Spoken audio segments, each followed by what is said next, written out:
જન્મજાત નાગરિકતા રદ કરવાના ટ્રમ્પના આદેશ પર કોર્ટે સ્ટે આપ્યો।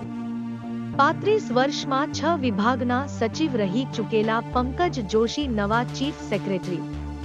યુપીએસસી 979 જગ્યાની ભરતી, આઈએએસની 749 પોસ્ટ 11મી ફેબ્રુઆરી સુધી અરજી કરી શકાશે। રાજ્ય કક્ષાના પ્રજાસત્તાક દિનની તાપીના વ્યારામાં ઉજવણી થશે। ભરતી કૌભાંડમાં ફરિયાદ માટે દાંતીવાડા કૃષિ યુનિવર્સિટીના સત્તાધીશોની અરજી। સોમવારથી રોજ 3 દિવસ અને 4 રાત્રિનું પેકેજ। કુંભ મેળા માટે અમદાવાદથી એસટીની વોલ્વો 8100 પેકેજ। ગીતા મંદિરથી રોજ સવારે 7 વાગ્યે બસ ઉપડશે। અમૂલે દૂધમાં 8 વર્ષમાં ₹16 વધાર્યા બાદ પહેલી વખત ₹1નો ઘટાડો કર્યો। સિવિલમાં 3 વિદેશી સહિત 18 બાળકોની જટિલ બ્લેડર એસ્ટ્રોફી સર્જરી વિનામૂલ્યે કરવામાં આવી।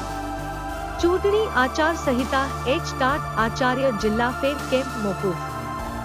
જિલ્લા પંચાયતની 182 સ્કૂલોમાં ઓડિટ સ્ટાફે 2000 ઉઘરાણા કર્યા હોવાનો આક્ષેપ। એક દિવસમાં 12,600 કમાવા તબીબે વ્યંગીકરણમાં 63 ઓપરેશન કરી નાખ્યા।